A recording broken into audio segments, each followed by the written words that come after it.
ఏం కావాలో కాదు, అప్పుడప్పుడు ఏం వదులుకోవాలో కూడా తెలుసుకోవాలి. అర్థమైందనుకుంటా. అడిగి అలసిపోవడం కన్నా అర్థం చేసుకొని ఆగిపోవటమే మంచిది.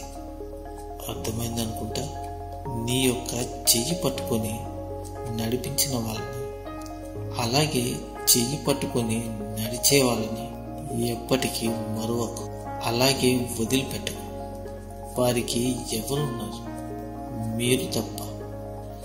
మనుషులు ఎలా ఉంటారు అంటే ఎవరికి చెప్పకూడదు అని నమ్మకంగా చెప్పినవే 10 మందికి పంచేస్తారు. అందరికీ చెప్పు అన్నది మాత్రం మనకెందుకులే అని వదిలేస్తారు. తెలివిగా ఉండటం నేర్చుకోండి.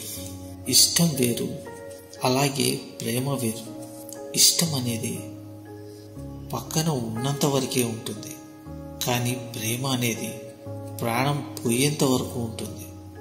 మాటల్లో అబద్ధం ఉన్నా పర్వాలేదు, కానీ చూపించే ప్రేమలో మాత్రం ఎప్పటికీ అబద్ధం ఉండకూడదు.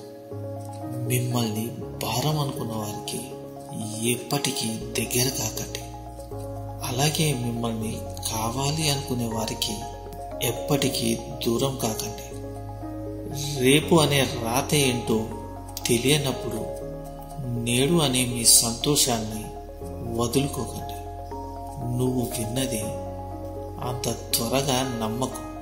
ఎందుకంటే నిజం కంటే అబద్ధానికి వేగం ఎక్కువ. నువ్వు అనవసరమని అనుకున్న వాళ్ళకి నువ్వే అత్యవసరం అనిపించేలా చేస్తుంది ఈ కాలం. ఓపికగా ఎదురు చూడండి. ఈ ప్రపంచంలో ఎవరు ఎవరిని పూర్తిగా అర్థం చేసుకోరు. అలా అర్థం చేసుకుని ఉంటే ఎవరు ఎవరికి దూరం అవ్వరు. మనలోని నిజాయితీ ఎదుటి వాళ్ళకి ఉపయోగపడే వరకే మనం గొప్పవాళ్ళం. కానీ మన నిజాయితీ వాళ్ళ తప్పుల్ని ప్రశ్నించినప్పుడే మనం వాళ్ళ దృష్టిలో శత్రువులుగా పరిగణించబడతాం. ఎదుటి వారికి నచ్చినట్లు ఉంటే పువ్వులు వేస్తారు, నచ్చకపోతే రాళ్ళు వేస్తారు.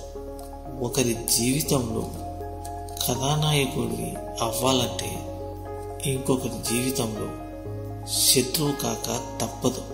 కోపం వచ్చినప్పుడు మనసుతో పోరాడాలి, మనిషితో కాదు. అలాగే సమస్య వచ్చినప్పుడు కాలంతో పోరాడాలి, కన్నీరుతో కాదు. కన్నీరు కార్చడం వల్ల సమస్యలు పరిష్కారం కావు. ధైర్యంగా ఉండండి. ఇక అందరూ నాతో పాటు ప్రేమతో ధ్యానించండి. రాధాకృష్ణ.